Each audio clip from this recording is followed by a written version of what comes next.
No, she's so good. Okay, ready? Okay. Good evening, everyone, and welcome to the Peacedale Museum of Art and Culture Spring Lecture Series. I'm Lisa Fiore, President of the Board of Trustees. As we celebrate our 133rd year, we remain South County's oldest museum. We're delighted to say our doors are open and our collection is preserved and available to our community and beyond. Our main mission is to educate young students in history and offer a window into our multicultural world. This is where our Vice President, Mary Cocroft Brown, has been invaluable as our education coordinator, along with fellow trustee Louise Weaver. Karen Ellsworth is our creator for our speakers series, as well as our wonderful newsletter editor. Now tonight, we will again be in the company of a brilliant scholar, an amazing researcher, someone who is always thinking outside the box and searching for the truth, often using primary sources. Charlotte Carrington-Farmer is a professor of history at Roger Williams University. Charlotte is with us tonight to talk about her newest book, Roger Williams and His World, A History in Documents. We are delighted to welcome Charlotte back for the 5th time. We love her. Okay. Thank you. Thank you for that lovely introduction. It always makes me really nervous when people pay me compliments before I've spoken. So hopefully you think those things in about an hour too. It's great to see those people online. If you're joining us online and you're wanting to buy the book, it's in the link in the description of the event. Those people who are here and want to buy the book, you and I will chat at the end. But I want to talk to you about this particular book then and how I came to write it. So, you know, some of you have heard me speak before and some of you haven't, but for those who don't know me, you may hear my accent is not a true Rhode Island accent. Although I've been here 13 years and I don't know at what point, if ever in my life, someone who is a true Rhode Islander will consider me a Rhode Islander. And so how did someone who is originally from the UK come to write this book on probably Rhode Island's most famous person? And the answer is, as an undergraduate student in the UK, I had an incredible professor, Professor John Coffey, who I took a class with when I was 19, maybe 20, on Puritanism in the Atlantic world. And one of the people we studied in that class was Roger Williams, and I was kind of instantly hooked. And then the summer before my senior year as an undergraduate in the UK, I came to the US actually for the first time, and I spent some time up in Maine teaching horse riding at a summer camp.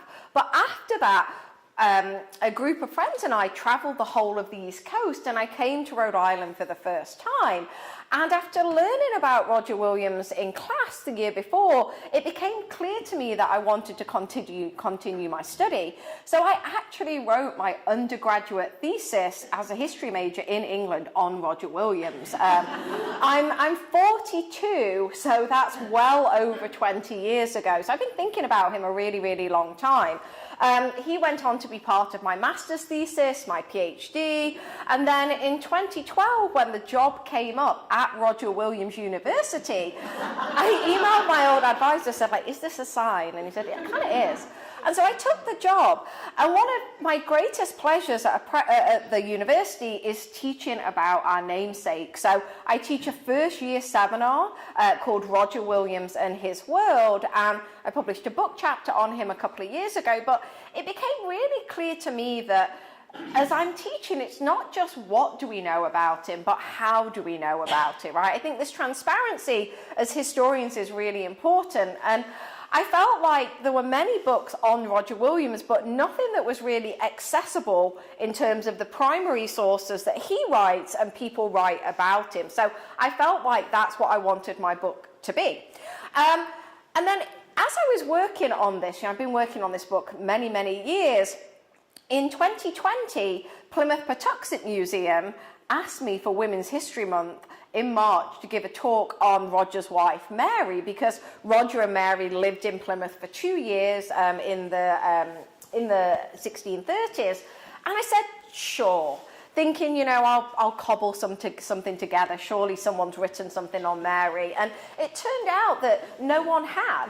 And as March 2020 got closer, it became clear that the pandemic was looming. And it was the last in-person event that I did for a while. But it sparked this secondary interest of mine in the Williams family, not on Roger, but on Mary. And so in the fall last year, I published a journal article on Mary Williams. And with that simultaneously happening as the book came out, one of the chapters in the book is all on Mary Williams and her role in the founding of Providence. So I feel like that's a long-winded way of saying I think I've been thinking about Roger Williams too long. And so I'm really, truly delighted to share some of the stuff with you this evening. So, as I said to you then, one of my main goals with this book is not just what do we know about Roger Williams, right? Roger Williams is arguably one of the most famous people in the 17th century in New England. But there didn't seem to me at the time to be a really accessible collection of primary sources, right? Reading 17th century documents is hard. The new year starts in March, so anytime you see a document from January to March, it may have 2 different years in. I's and J's are interchangeable, U's and V's, S's and F's. Roger Williams writes with a lot of Bible quotes, his handwriting changes. And so I wanted to make his kind of complex 17th century world accessible but remaining true to the sources. So I wanted you to know how we know what we know about Roger Williams.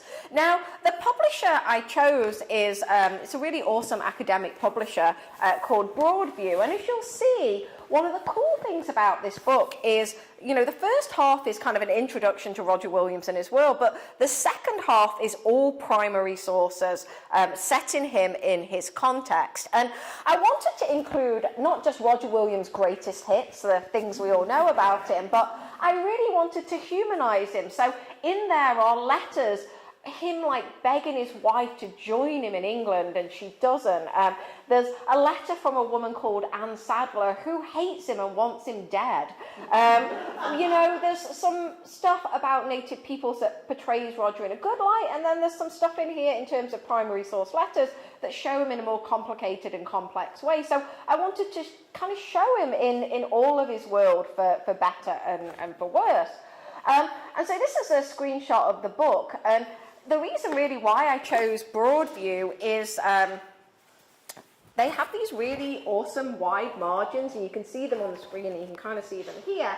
And it allows me to basically annotate the primary sources. So if there's a particular person that Roger Williams is referencing that, you may not know, it allows me to bold their name and just tell you who they are in the margin.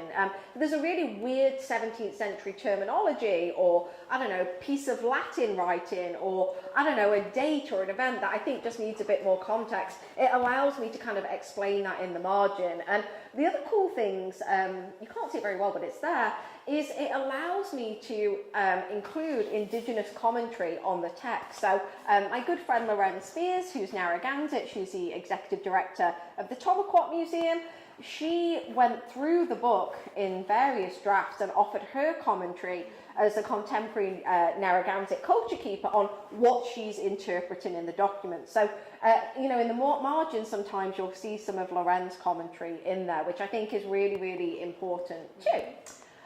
So, Roger Williams, as I was saying to you, is everywhere, right? Like, I work at Roger Williams University. There's statues to him. This is in the US Capitol in DC. This is on the Reformation Wall in Geneva. This is on the east side of Providence, where he's buried. This is on our campus. I just did a piece of TV work that came out yesterday for the Boston News Channel, for the Chronicle, looking at twins and duplicates, and they interviewed me as Ted Williams having a twin, because for our statue, the sculptor Armand Lamontagne he was a sports sculptor, and he'd just done Ted Williams, and because we have no idea what Roger Williams looked like, he sketched out, and we've got the original in our archives, you know, the face and features of Ted Williams and his height and stuff, and so used him as inspiration. So that was really cool to do. So we have no idea what he looked like. So, you know, when I was thinking about the cover of my book, we mocked up so many different ones, as you know, many 19th and 20th century images, but Roger deliberately wanted to be remembered for his words and for his ideas, not what he looked like. So I went with having a map on the front cover instead of one of these statues. As I said to you then, so my book really dives into not just Roger, but also Mary Williams. And so one early 20th century biographer of Roger Williams literally just wrote this about Mary Williams. Who was this lady? It's not known, and save that her name was Mary and that she proved to him a true and loyal wife, the record is meager, right? So how do we tell Mary's story? And one of the things I argue in the chapter on Mary is that she is way more important than I think any historian had realized.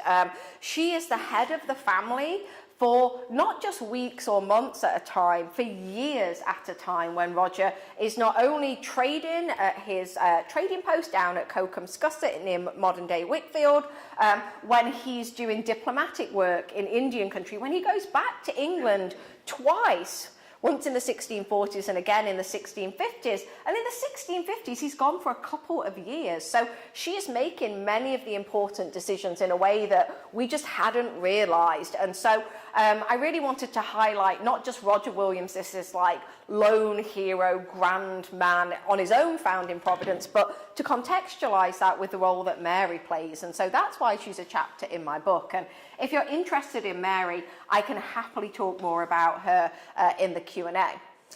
So as I said to you then, so the book kind of starts with this introduction that introduces some of the key themes. It has a really nice timeline that situates some of the chronology of what's going on in England versus what's going on here.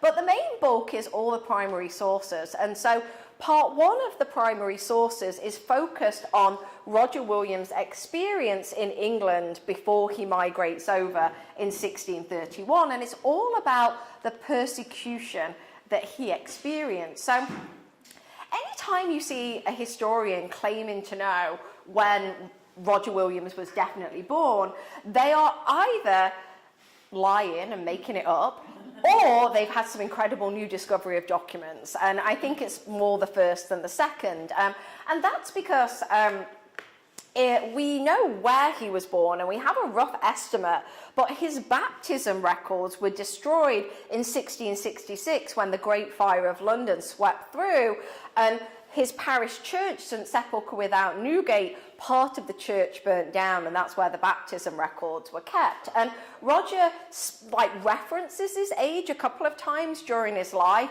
but the dates don't add up. So he kind of forgets how old he is. And you know, as I'm in my 40s, I think that's starting to happen to me too. But we do know a little bit about his parents. His dad, James, was a merchant tailor, so trading in really luxurious fabrics.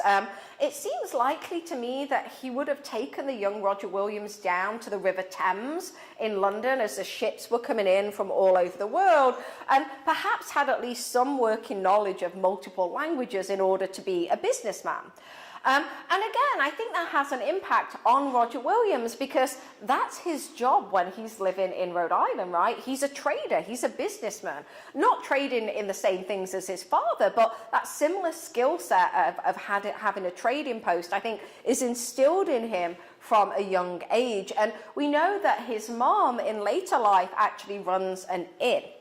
He's got a couple of siblings, one of whom, Robert, ends up living down the street from him in Providence. And I think one of the most important things about Roger's time in England, and that's one of the talks I did here, you know, several years ago with Park Ranger John McNiff, was the district that he grows up in, which is known as Smithfield. And so this is a 17th century map of his neighborhood. So look at that 17th century spelling, right? Like I's and Y's interchangeable, etc., etc. But Smithfield then, from this map, you can see that it looks like it's a marketplace, which it was. It's still a marketplace today. If you're ever in the UK, you can get really good fish deals down there. I hate fish, but if you like fish, it's a great place to go and buy fish. And you can see here then that this is a street that Roger grew up on, and this purple church, this purple building here, is his church, St Sepulchre without Newgate. What you can also see on this, and these maps are in the book too, so that's why I'm showing you. I should say I also wanted to include lots of images, so it's not just dry text. This is his high school. This is Charterhouse. It still stands today. I've been lucky enough to take students back to England twice to retrace Roger Williams' footsteps, and we spent a lot of time in this neighbourhood, literally walking from his parish church to his high school through the Smithfield area, and I don't know, it's a 5-minute walk. But what this image doesn't show is the darker side to Smithfield history that I think had a huge impact on the young Roger Williams. So this is an image, I think it's a little bit blurry, but I'll tell you what it is. Sorry, it's a little bit blurry. So it's a site where people were burnt alive for their religious beliefs. So this neighbourhood is that area, and what you can't see because it's a bit blurry is that there's a house here with like 2 young kids looking on. The person being burnt alive is still alive. This is John Lambert, and he's saying what's coming out of that speech bubble is none but Christ. So what happened was, you know, since Henry VIII in the 16th century and the Reformation switched England from being a long-term Catholic country to being Protestant, and then we see it switch again under Mary and then again under Elizabeth, etc., that depending on who was the king or queen, the official religion of England would change. And so what the young Roger Williams witnessed was different groups, Catholics or Protestants, being put to death because their particular religion didn't align with the state, right? The king or queen was the head of the Church of England.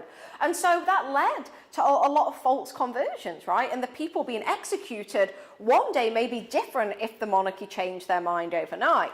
And so we have these like images that kind of show some of the horrors of what it was like. We also have, again, this is an image from the book. You can see the primary sources written out and then bolded words explaining in the margin, describing like how awful it was, like the stench of burning human flesh that kind of resonated through Roger's neighbourhood, how it actually took up to 45 minutes for someone to die, that it would actually take 3 separate fires. They would light a fire, it would come up to their knees, it'd be put out, a bigger fire would come up.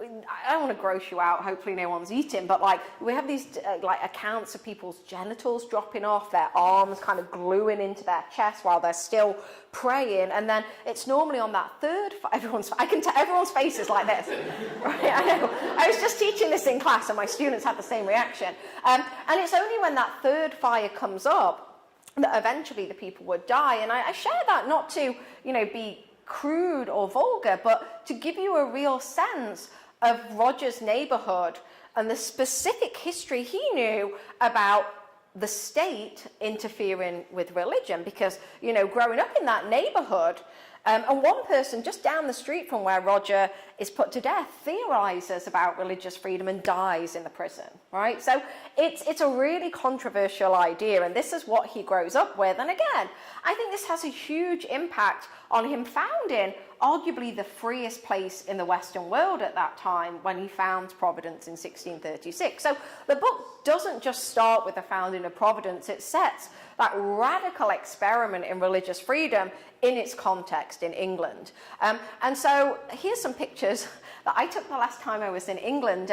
So this is Roger's parish church, and what's really neat is inside the bell is there that they would ring on execution day because it was the closest church to the execution site, and that's still on display in the church. And this is the church today. That's my hand holding up a little Roger Williams I don't know, cutout. And you can see then here that in 1612, right, you know, Bartholomew Lydgate is put to death, burnt to ashes, and the bell was rang.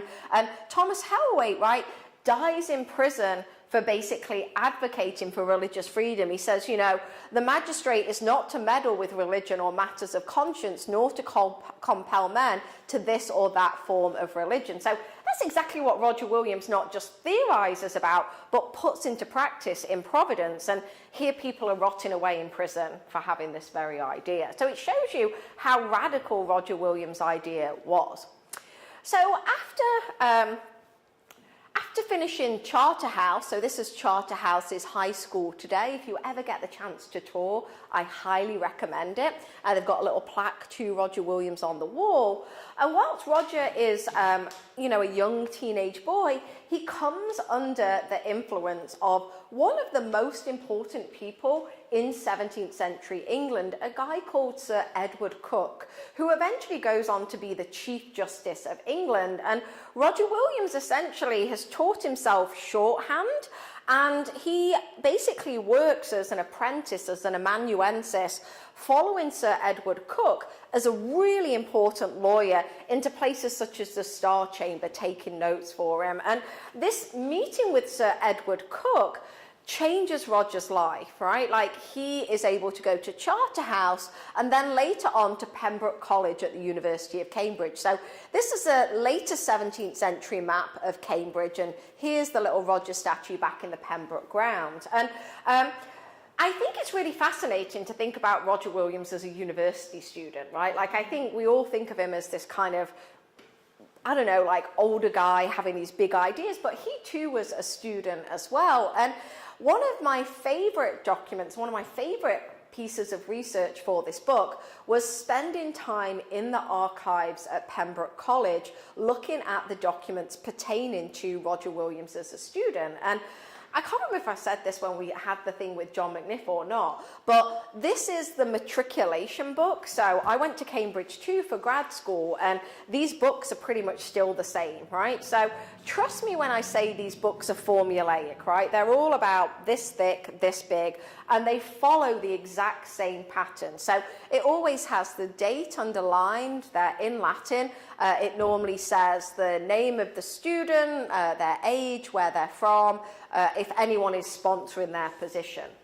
And there's literally one anomaly. And of course, it's Roger Williams. So if we zoom in, so you can see, like, so this is a big picture. This is where we're zooming in on. So look how formulaic this is. Every page before and after this is exactly the same apart from him.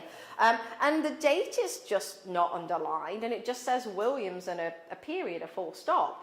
And you can see, like, again, this is why looking at the documents matter, right? If this was just typed up in neat Times New Roman, you wouldn't see this, but you can see the handwriting's different, right? You can see that's been, again, let's zoom out, added in later. This was another student. So, you know, what's going on here? You know, this is not where I have the answer for you, but I can speculate a little bit. You know, it could have been that the registrar was just really busy that day, potentially. Part of the reason, I think, is that the reason why Roger Williams went to Pembroke was because of a scholarship, and I'll show you the document in a second. But his mentor, Sir Edward Coke, you know, Cambridge is a collegiate system, so there are multiple colleges within the university. And his mentor, Sir Edward Coke, had gone to Trinity College, so a different college to Pembroke. And by this point, he's fallen out of favour with the King of England. He actually spends some time in the Tower of London for basically saying the king is not above the law. So is it that? Is that what it is, why that information isn't there? And what's really cool is I had a lot of time to look at his scholarship documents. And again, like, I feel like this really humanizes him. So we know that Roger Williams was only able to, he was a first generation student, and he was only able to go because he got I'm speaking in modern American terms, but he got a financial aid package because of his academic ability and need. So this is the scholarship that describes it, that he has got to be, he's got to be able to make verses in Greek and Latin. He has got to have competent skill in the Hebrew grammar. The scholar has to be of the City of London. Anytime you see a Y and an E, it's a thorn, and we pronounce it the. So I think I say this every time I come here, but like, if you ever see like Ye Old Sweet Shop or Ye Old Fish and Chip Shop, right? There's one of those in Woonsocket. Just pronounce it the. right? It's just said the, don't say ye. So the city of London, but this line blew me away. The poorest to be preferred. So this is how Williams is able to basically get into this incredible university. And Pembroke and Cambridge more specifically have a reputation of being kind of a little bit radical. And you know, one of the questions I always kind of struggle with is, you know, what was Roger Williams' religion? And I think partly that's because it changes so much, right? Like, we know presumably as a young boy he would have grown up in the Church of England, right? He went to St Sepulchre Church of England Church. But my guess is that whilst he's at Pembroke, he gets radicalized, right? So Pembroke and Cambridge have this reputation for being a hotbed of Puritanism. And Puritans, even though the church at this time is Protestant, still think it retains too many Catholic elements, and they want to purify it and fix it. And I say that because his first job out of college is to work as a private Puritan minister for a rich Puritan family down in the south of England in Essex. And this is the church that he gets married in the village of High Laver in Essex. This is the interior of the church, and here's his marriage certificate. So after college, Roger takes this job working for a rich family down in High Laver in Essex. Now, his earliest surviving correspondence is from the spring of 1629, and it's love letters. So we always think it might be like, I don't know, he's writing these big ideas about religious freedom, but it's not, it's love letters. And it's love letters to a woman called Jane Whaley, who is the aunt of Lady Joan Barrington, one of the kind of really important people within the manor house. And he asks for her hand in marriage, and her aunt says, no way, you're not of high enough status. And so some of those letters, and again, they're in the book, are so cringeworthy. Like, Roger does not take this rejection well, and he says to Lady Joan Barrington, you know, you're old and your hair's going grey and your hourglass is running out. Are you going to die soon? God's got a quarrel with you. And so, again, I really wanted to include these in here alongside some of his more famous later stuff. So those letters are from the spring of 1629. Fast forward 6-7 months later to December that year, he marries Mary Bernard, right? So he marries his eventual wife, who becomes Mary Williams, and she's working in the house too. So she was there as this rejection played out. And, you know, I'm not saying she's his rebound, but, like, she's there. And so anyway, they get married in this church. Now, this is a medieval church, but a lot of the church has just remained the same from the 17th century. This is Tina, the church warden, and these are some of my former students. Here's Ranger McNiff. Has remained very much the same. And even though it's Church of England, I would say it's pretty low church, right? You can see the interior is plain white walls, you know, plain stained glass. So Roger and Mary probably wouldn't have wanted to got married in a church if they're both Puritans, and we think they are at this point. Puritans and separatists tend to have marriage as a civil ceremony. That's what would have happened if they got married, say, in Plymouth. But I think they would have been as okay as they could have been in that plain Church of England. And what's really neat is this is a tomb of John Locke. So John Locke is actually buried. He's in High Laver later. Is buried at the church where Roger and Mary got married. So the next part of the book kind of follows Roger and Mary as they make this decision together to leave England behind and cross the Atlantic Ocean and come to New England. So those same letters that I talked about, which are love letters to Jane Whaley from 1629, also describe the job offer that Roger had had, and he talks about a New England calling. He's offered probably the most important job in the Boston church. He's offered the role as teacher. And so in 1630, the Massachusetts Bay Colony is officially founded and Boston is founded. And, you know, it's famously settled by John Winthrop and co. to be a city upon a hill, right? An example to the rest of the world. And they think they've made a special covenant and agreement with God. And so they're all Puritans for the most part, right? They want to purify and fix the Church of England. So you would think if you founded a colony to be a Puritan example to the rest of the world, the person you're hiring to be the teacher of your church you're going to trust him, right? Like, he's going to be someone, you know, you respect. So Roger crosses the ocean with Mary and almost immediately turns down this job. So they've just crossed an ocean for him to take this job, and he's like, actually, no. And he starts almost immediately to criticize the church in Boston. As being no different to the Church of England, as being corrupt. He starts to question the validity of the settlement, right? Who, you know, like, does the king have the right to grant you land that belongs to other people? And so very quickly, he and Mary make the decision to leave Boston, and they go north up to Salem.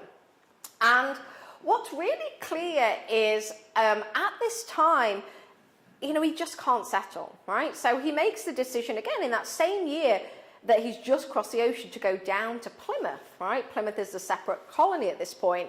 And Plymouth had been founded famously in 1620 by separatists, right, who came over on the Mayflower.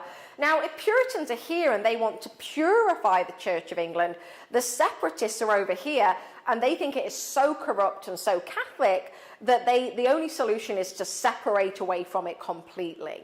So Roger and Mary lived for 2 years in Plymouth. And one of the things I talk about in the book, actually, is how it was potentially Mary's connections in Plymouth through her father. So what I found through my work is Mary grows up in the East Midlands, in the north of England, where I'm from, in Nottinghamshire.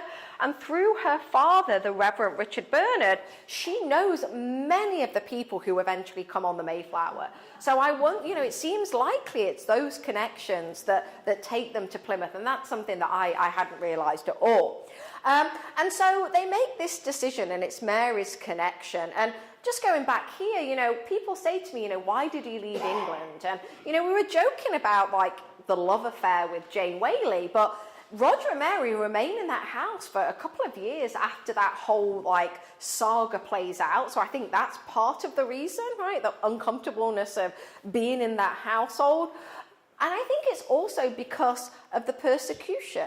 He later reflects that Archbishop Laud in England had pursued him out of this land, and his conscience was turned against the bishops and the national church. So we can see very clearly he's distancing himself with what's going on in England.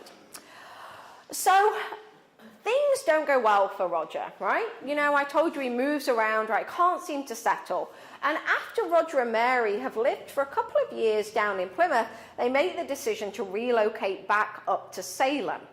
Salem later becomes famous in 1692, where the witch trials play out, but this is many decades before them.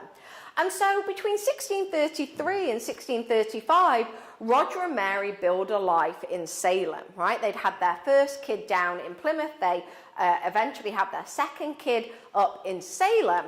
But what becomes clear is Roger is at odds with the church, and Roger is at odds with the government. So much so that by October 1635, they have truly had enough of him, and they rule to banish him out of Salem and out of the colony. So, you know, he's famously kicked out for having new and dangerous opinions. Now, one of them is religious freedom, right? That people should be able to worship as freely as they want. Now, that doesn't fly with the Puritans, right? I think one of the big mistakes a lot of my students make is when they're thinking about the separatists who come over on the Mayflower in 1620 and the founding of Boston in 1630 is, you know, they're like, they came over for religious freedom. That's not true at all. They came over for their ability to practice their religion freely, not to tolerate or even accept other religions, right? They believe they've made an agreement with God, and if they allow sin to flourish, God will punish them. So it doesn't make sense. So he has this controversial idea. Secondly, he's saying that you're basically no better than England, right? Church and state should be separate. But the third idea, I think, often gets overlooked. He starts to question the very validity and legitimacy of the Massachusetts Bay settlement. And he states basically, you know, what about the native peoples? They have that, it's their land. And he goes as far, I sweat when I think about this, right? He charges the King of England with, quote, a solemn public lie and committing a sin of unjust usurpation upon others' possessions. Now, basically, this shows how dangerous this was, because he's not only criticizing the church and the state, he's threatening the Massachusetts Bay Patent that essentially allows the colonists to settle. You know, who knows if the king is going to pull that away from them? And eventually that does happen later in the 17th century. And one of William's contemporaries in Massachusetts Bay said Williams had spoken dangerous words against the patent, the governmental foundation of Massachusetts Bay Colony. So it's not safe to keep him in the colony. And so what's fascinating, and again, I dive into this in the book, is, you know, we know Roger's story, but for Mary, her experience was actually really different. As Roger was banished in October 1635, she gives birth to their second kid, literally just as the banishment is ruling. And what's also fascinating, as Roger refuses to go to the Salem church, Mary carries on going. So much so that Roger refuses to pray with her in their house. And so, you know, that's really awkward, right? Like, she's there, she's heavily pregnant as this is playing out. Roger won't pray with her. And so, again, I make this argument in the book. I think he begrudgingly accepts her own right to worship as she wants, right? Even though it doesn't align with him, he allows that to play out grudgingly. So, the next chunk of the book then, so this chunk is all about his early years in New England, and then the third section is all about building Providence. And so one of the documents in the book, and again, I really love how the publisher gave me a pretty fair license to include images of lots of the primary sources. So both of these images are in the book. And so this document is on display at the Rhode Island State House in the Charter Museum. If you ever get the chance to go and see it, you absolutely should. It's like this big. You can see that there's a bit torn and missing. You can see it's been folded and the corners are missing. But this is really radical, right? You know that Roger just got kicked out for one of the ideas of basically respecting Indigenous land rights. So he doesn't just theorize about that, he puts it into practice. So when he comes to Providence, he negotiates with the Narragansett sachems, Canonicus and Miantinomi, you can see their signatures there, to settle. So I think that's radical, right? He's not gone to the King of England or to Parliament saying, hey, can you give me a right to settle? He's talked to who he believes are the true stewards of the land, the Narragansett sachems. And this is witnessed by two other Indigenous leaders. And the top bit of the document, which again is transcribed as long with the image in the book, kind of tells you what the boundaries for the town of Providence is. And one of the things that's in the footnote in the book is actually how a later transcription of this was forged, and they made, and a bunch of historians quoted the forged version that basically makes the boundaries bigger as land disputes played out. So it's really fascinating to trace the history of the document, but also the transcriptions. And so I talk a lot about land and disputes, and what's really cool is in this annotation of the document in the book, Loren Spears has commented in the margin on what she thinks Canonicus and Miantinomi were doing when they allowed him to settle. And, Roger later describes how it was nothing but love that allowed him to settle there. And, he was their translator, he carried people, Indigenous leaders in his boat, he hosted them at his house, he did all of this diplomatic work. And yeah, that's kind of true, but Loren makes a point, and, I agree with her, that for the Narragansett sachems, they are looking for allies, right? They know that their other neighbors, the Wampanoag, had signed a peace treaty in 1621 with the settlers at Plymouth. And so I think in many ways it's a really powerful move for the Narragansett nation to potentially have Roger as a tributary and allow him to kind of supplement their trade. So it's really fascinating to see Loren's commentary. Now, this document is also in the book. This document is actually in the chapter on Mary Williams, and so you can see it's in the book here with the transcription. So one of the things I found about Mary is in the 1660, Providence is rocked by disputes about land, right? Like who has what land, what the boundaries are, what was the agreement with the sachems. And the person they go to in 1661 to clarify all of this is Mary. So this is zoomed in, and this is what's in the book. And so it says, I, Mary Williams, wife unto Roger Williams, do assent unto the promises witnessed by my hand, and then it's got the date, etc. And what this document does is show that Mary was almost certainly there when Roger agreed this document orally in 1636 and confirmed it in 1638, and they come to her for her opinion. So again, I think that's been massively overlooked, that Mary played such an important role in confirming this, and so that's really exciting. Now, Roger then made Providence so special that it wasn't a place that didn't just theorize about religious freedom.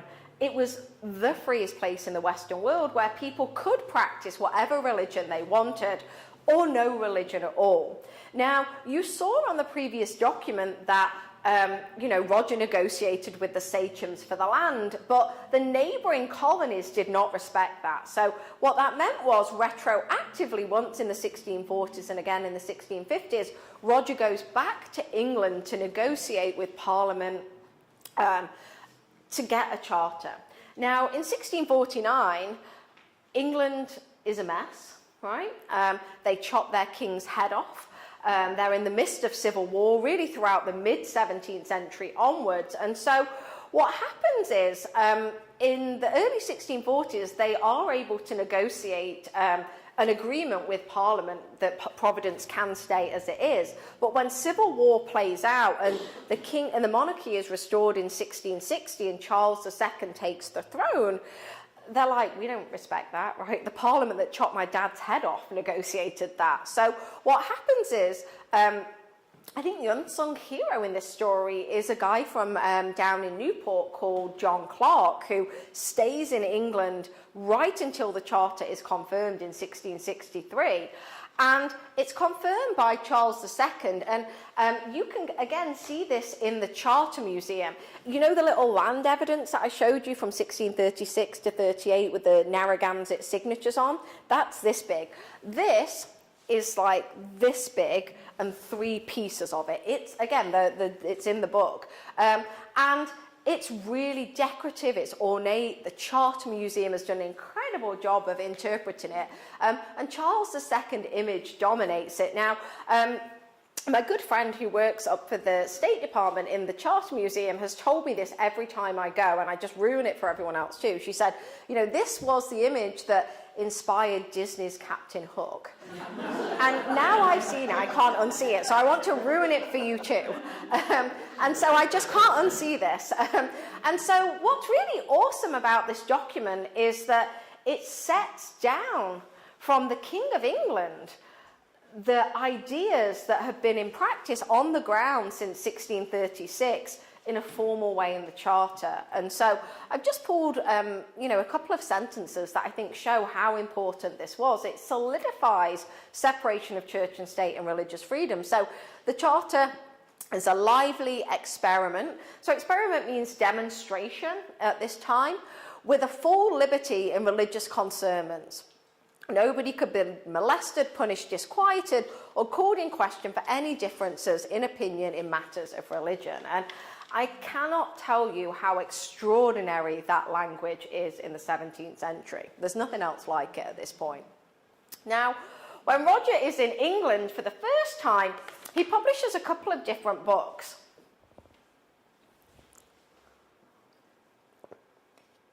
This is one of them. And this is probably his most famous or infamous book. It's a book that is over 400 pages, and I can tell you I've read it cover to cover, I don't know, many times, too many times, and every time I read it, I honestly want to just poke my eyes out a little bit. It is not an easy read, and I've been studying Roger Williams for over 20 years, and even now when I read it with my students, I get a bit of a headache. So, but seriously, what it is over 400 pages. He argues using religion, politics, history, reason, and his own experience why religious freedom should rule and why separation of church and state should rule. And he publishes it whilst he's in England, the first time in the 1640s, advocating for a charter. Now, you can see the original cover here, The Bloody Tenet of Persecution, The Cause of Conscience, a conference between truth and peace. No Roger Williams' name on there, right? No publisher. That's because it was so dangerous. It was not submitted for license nor approved.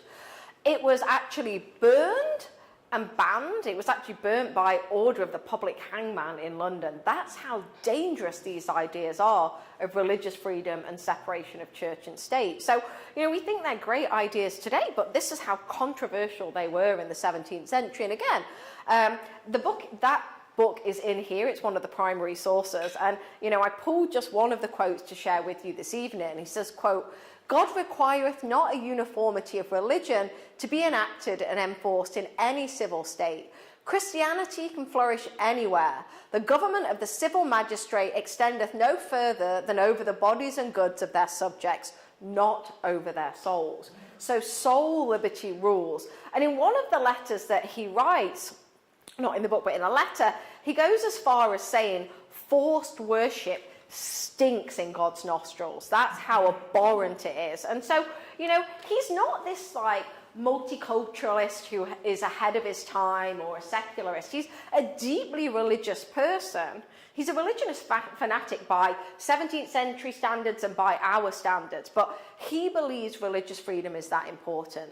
So, I forgot I had this as a point, right? So he is not some type of liberal running around the wilderness. He's not a multiculturalist. He doesn't support religious freedom because he's enlightened. As I said, he's a religious fanatic.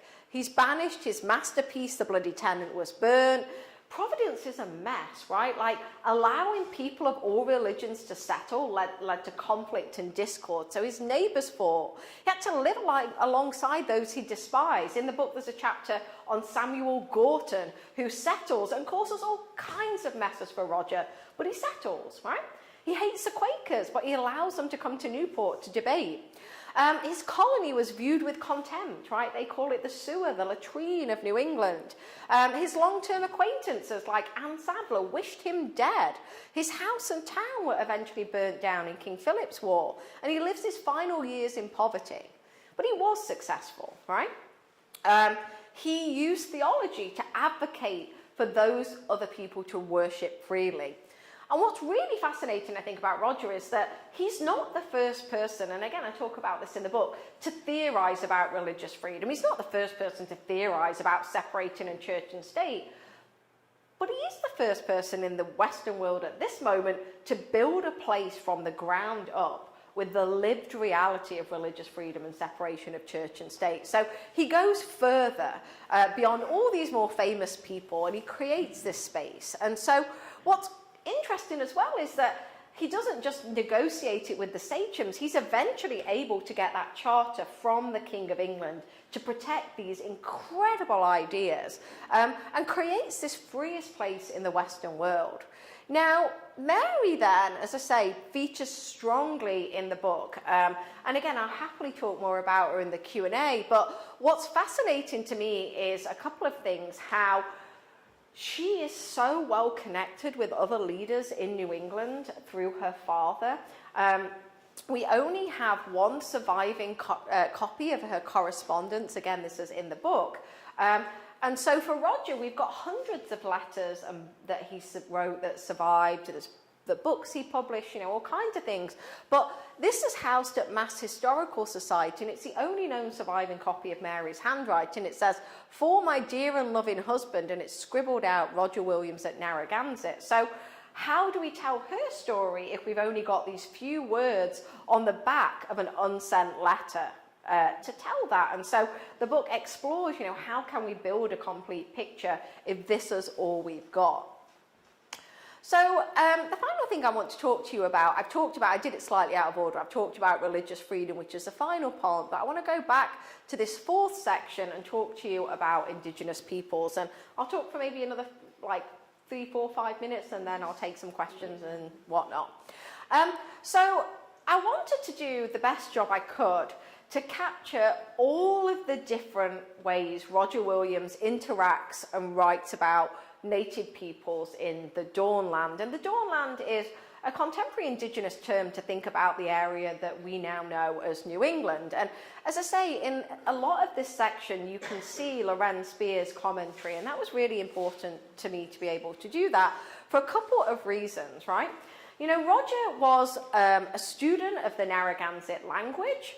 He was a scholar. He worked as an interpreter, as a trader, as a scribe, as a diplomat, but also he was involved in Indigenous captivity and enslavement. So I wanted to kind of bring all of these elements together in the book.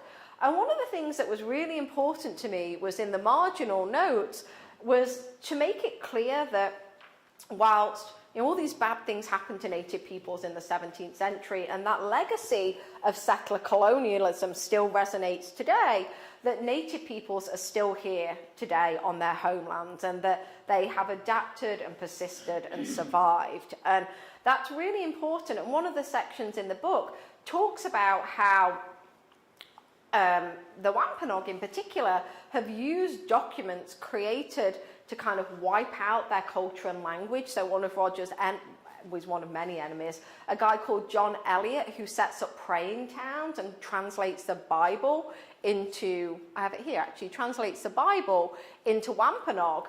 Wampanoag peoples today have used this to kind of decolonize the language and to revive the spoken Wampanoag language. So there's commentary about that in the book too. There's also commentary in the book about how Wampanoag and Pequot and other Indigenous peoples throughout the Dawnlands have reconnected with ancestors who were sold into slavery in the Caribbean. And so it's got some contemporary commentary in there too. Anyway, I digress. I wanted to show all of these complex worlds. And so there are letters that Roger Williams writes about native peoples that are in the book. There's his most famous work in there too. Again, in the book you can see there are images, so that image that you see on the screen is in there, but then there's also nicely typed out excerpts from that too. And so the key to the language of America was, in its most basic sense, a Narragansett English dictionary and phrase book, right? But it also included ethnographic observations, and this is the front cover. You can see Roger's name here, and he published this in England on his first trip.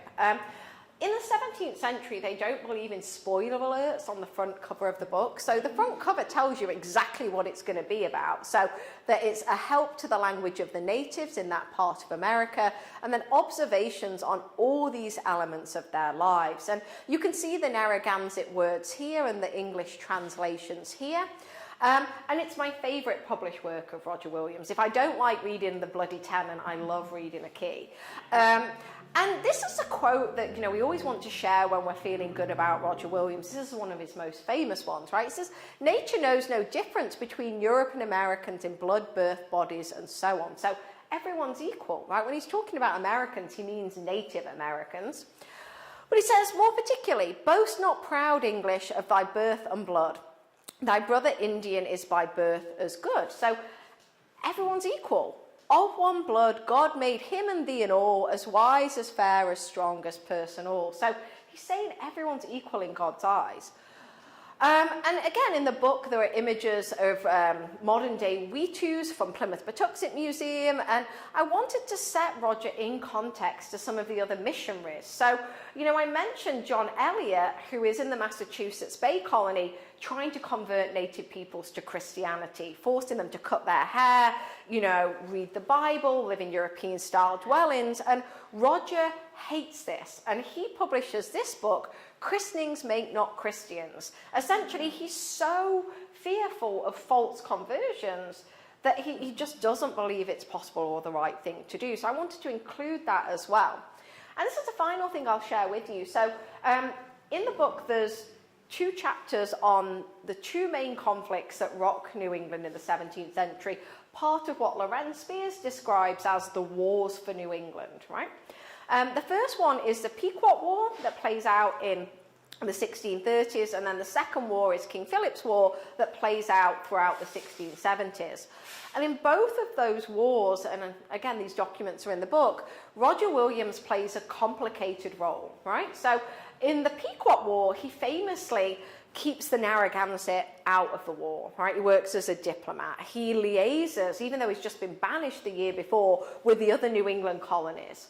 But as the war ends, he takes into his house a Pequot boy, who, the term I use in the book, and it's an uneasy one, is unfree. It's not clear what his status is. And this is the language. These are quotes from the 2 letters. So the boy then, Roger Williams is writing to John Winthrop about these Pequot captives, mainly children and women. A lot of the people are sold into slavery in the Caribbean, but some of them were kept in New England households. And there's no law on slavery in the books in Rhode Island until the until 1652. So that law in 1652 does also not mention native peoples, and I share that because it shows it's not clear what the status of this boy was.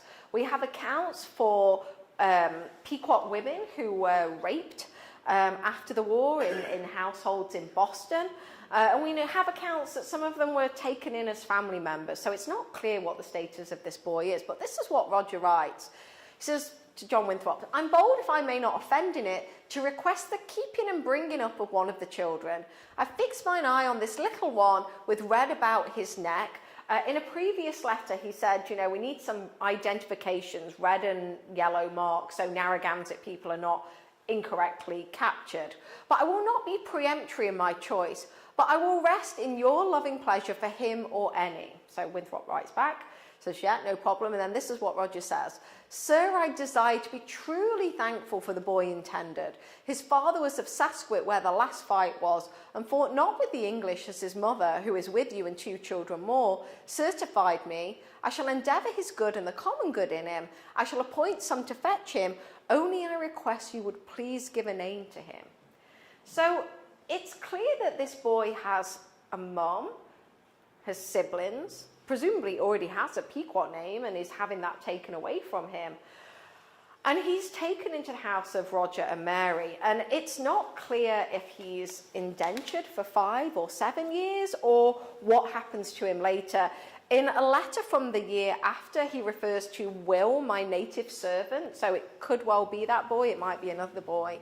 But what is clear is that by the time we hit the 1670s, and William's house has been burnt down, the whole of Providence is basically razed, Williams signs first and foremost with the other residents of Providence, basically clearing the town of native peoples, and they are sold into slavery in the Caribbean. So I wanted to include these documents in there to kind of complicate this understanding of him, alongside letters from William Harris, who also doesn't like Roger Williams, and he famously says, you know, what is Roger Williams? Not who, what.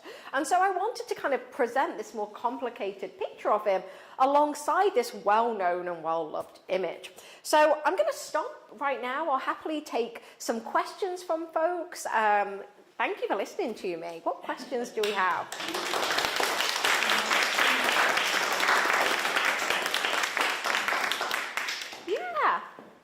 What happened to his children? So Roger Williams has 6 children that we know that survive into adulthood. There's an incredibly active Roger Williams family association. Are there any family association? Yeah, excellent. Right, perfect.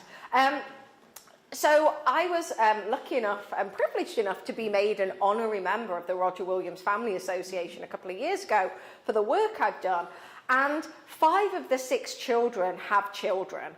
And so I am not a genealogist, right? Like you and I have talked about this. I'm a good historian. I'm a terrible genealogist. So incredible genealogists within the Family Association have traced through the records from the 17th century from the 5 of the 6 children what happens to them, who they marry, the children they have. And so if you're interested in that, please check out the Roger Williams Family Association. And you know, I think that there's work to be done on the kids. I'll speculate a bit with you this evening. The child that doesn't have children, as far as we know, is Roger's son Providence. So we have the town Providence, but also Providence. I know it's confusing. We know that he has a ship and he is engaging in trade down in the Caribbean, and I spent some time in Barbados and Jamaica a couple of years ago working on a different project that I've talked about here before, horses, and I had my eye in the records as I was going through the archives, you know, seeing if I'd see anything for him, but I didn't. And so I think there's just more work to be done on the descendants, on the children. One of his other sons writes towards the end of Roger and Mary's life, you know, I've done all I can for mum and dad. I trust they want nothing for ancient people. And so it just humanises him, you know. And we know that his daughter Mary Jr., her mom Mary takes her up to Massachusetts to get medical treatment. So we have these glimmers of the children in the records, but I think it'd be a really great study to look at the 6 children too. Yeah, great question. Yeah, what other questions? Is there anything that indicates that Williams was an advisor to the Satan Canonship? Yeah, he had a really great relationship, well, a pretty good relationship for the 17th century with both Canonicus and me Antinomi when he first makes that agreement with them orally in 1636. We know that Canonicus and me Antinomi also grant him the land, not just for Providence, but for the trading post that now is what modern day Smith's Castle at Cochamscusset. There's a great article by a really good friend of mine, the historian Julie Fisher, that came out in the New England Quarterly a couple of years ago, called Roger Williams and the Indian Business, and she's traced through all of the surviving correspondence of Roger Williams looking for references to indigenous peoples by name. And I forgot what the statistic is, but I'm going to say 75%, but it might not be. An overwhelming majority of all of the letters have at least one reference to indigenous people specifically named. And so that gives you a sense of how, and again, Julie Fisher makes this argument, and I fully believe it, that you know, Indian business was not a sidebar to Roger Williams. It was the defining feature of his life over here. And so I feel like those relationships are really, really fascinating, both to explore how Roger Williams describes them, right? He self-proclaims, you know, I'm a friend to the Indians, but what would that look like from an indigenous perspective? Is that how they viewed him too? So there's some of that in the book too. And again, you see some of Lorenz Spear's commentary on this. So yeah, really great question. And can I make one more suggestion? If you're interested in reading the key into the language in full, like it's a couple of 100 pages long, the Tomaquat Museum did their own edition of it, modernized English with indigenous commentary. It's an incredible resource. I really do recommend it. Yeah, thank you for the question. Yeah, we just went to the Tomaquat Museum. Yeah, it's amazing. It's really great. And they're in the midst of moving from there to a new site on the URI campus. They do such meaningful work. Yeah. Yeah, and also that I was wondering, did the relationship with the Indians kind of go downhill in the 1670s? Yeah, it's a different group of people, right? Like, you know, it's a different generation. It sounds like they did. Yeah, it absolutely did. And again, there's several books on King Philip's War that I highly recommend. One of the older ones that I still teach is Jill Lepore's book, The Name of War. But Lisa Brooks has written a new book on this. And again, it traces the long-term causes of the war. And yeah, I think relations do change by the 1670s. And there's one of the letters in the book actually is a letter from Roger Williams in the middle of the war when he has basically stayed in Providence to kind of fight, but he's an old man, right? And sent Mary and the kids and some of the other women down to Aquidneck Island, and he's basically writing to his brother saying, you know, they've just burnt the town down. You know, I said to them, what's going on? You know, we used to be friends, and it really kind of humanizes him, and they're like, look, you're an old man, stay out the way on that side, else they might do you some harm. So, you know, I think, yeah, things have really changed till the 1670s, and I think it's just Roger's destroyed and bitter by this, you know, because it's not what he'd envisioned, you know, idealistically in the 1630s. Yeah, great question. Is there any attempt in Smithfield to make Roger Williams a tourist attraction? Oh, I mean, yes and no is the honest answer. So I have a couple of book tours booked. I've got a talk at St Sepulchre without Newgate Church later this summer, and a talk at Charterhouse School. So yes, Charterhouse has that plaque to him, and St Sepulchre is part of a grant that we're working on to have interpretive plaques put up in the church to him. So not in the market area, but particularly in the church and the school, there's a real interest too. And we've started to really build relationships with sites in the UK, and so Mary's Parish Church up in Worksop in Nottinghamshire, Worksop Priory, where she grows up, I've had some great conversations with them, and they're putting an interpretive plaque up there to tell Mary's story too. So we're slowly starting to see this. Yeah, it's really exciting. So yes is the answer. We're starting to see those connections. I see a hand in the back, and then I'll come forward. Yeah.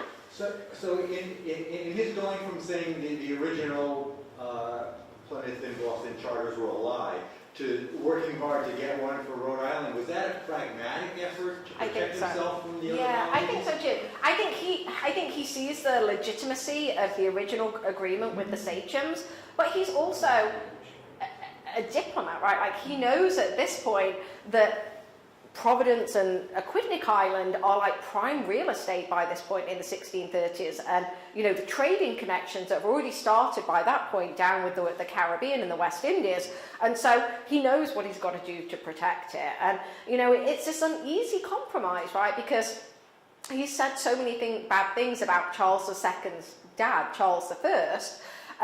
Yet here he is pandering to Charles II to get this charter, and in some of his later letters he reflects back of the king's gracious favour. So, you know, I think he holds on to the validity of the agreement with the sachems, but he knows that he's got to do that to protect the colony, and, you know, because it's such a radical place. And there's a great article, again, by a historian called Jonathan Beecherfield called A Key for the Gate. Again, it came out in the New England Quarterly a couple of years ago, and it looks at A Key into the Language, which was published in England in the 1640s, and how Roger is using that to basically negotiate for a parliamentary patent in the 1640s. So he's using that to his advantage too. Yeah, great question. So, did you have a question? Yeah, I'm guessing you're going to say no, but did Mary ever publish herself? No. Assuming no. But No, but one of the documents, again, it's in the book, I didn't get to it tonight, is, so one of the things I talk a lot about is Mary's literacy, right? Like, for a long time, people didn't know if she could read or write. It was expected that she'd probably be able to read because of the household she grows up in, but literacy is different in the 17th century in that reading and writing are often seen as separate things. And so the fact when we rediscovered that scrap of paper that's not in the archives in Rhode Island, it's up in Boston at the Mass Historical Society, catalogued with the Winthrop papers, because what happens, I know, right? You wouldn't expect that. What happens is on the back, Roger Williams writes to John Winthrop Jr. So if I can go back to the image, actually, can you see that the stuff, can you see this writing on the back? He's writing about a case for the death penalty for adultery. So when I first found this out, I was like, oh, because Jane Whaley actually moves to New England. I was like, what is this gossip? But it's not. He's basically saying on the back of this, you know, there's a case in Connecticut, and in theory, people can be put to death for adultery. And he's like, don't do it. And so it was just catalogued in there. And so you know, when I was working on this, I was really disappointed. I was like, I really wish there was more, but then had to take stock, right? Like, we've got a surviving copy of her handwriting. What we also have, and it's in the book, but I don't have an image to hand, is there's a time when Mary is so sick, she nearly dies, and Roger is away in Indian country at that time, and he writes this letter to Mary, you know, saying that, you know, it's God's testing you, etc. And he publishes that as a pamphlet called Experiments in Spiritual Health that includes that letter to Mary. So we can speculate on her own religious views in that, but no, I wish I had more, truthfully. Yeah, great question. And I saw a hand, yeah. Well, you said some of your research was about using love letters, but where do you find love letters from 1600? So those letters from 1629 are in the archives in England. They're in the British Library amongst the Egerton manuscripts. And so they are, again, not where you would think they are. They're part of a manuscript collection for that rich, wealthy family that Roger is working for, and they're, you know, him writing to Lady Joan Barrington, and who's part of this big Masham dynasty, about this, you know, in a whole bunch of, like, however many papers talking about all different things. So again, like, knowing where the sources are, right? Like, it's cool to be able to bring those types of things together. And yeah, that's what historians do. But yeah, that's where those are. They're in the Egerton manuscripts back across in London. Yeah, question. You mentioned Jane Whaley moved to New England eventually. Yeah, so Do you know, did she have any relation down to the Wakefield area? Because we have a Whaley family that's been around for years and years down here. I love that. I mean, I don't know if that's them. As I say, I'm not the best genealogist. So Jane Whaley actually marries another Puritan minister and comes over here. And they're here for a while, and then they go back to England in the midst of the Civil War. But I'd be curious to see if there's any connections there.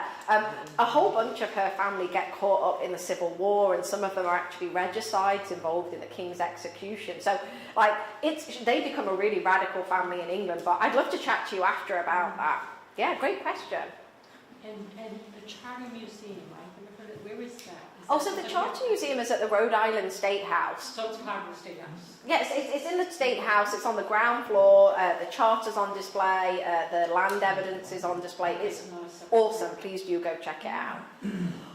Well, I will pause here. If anyone wants to buy a book, I've got books to sell. I'll happily sign them. If not, I'll bid you farewell. Thank you for listening.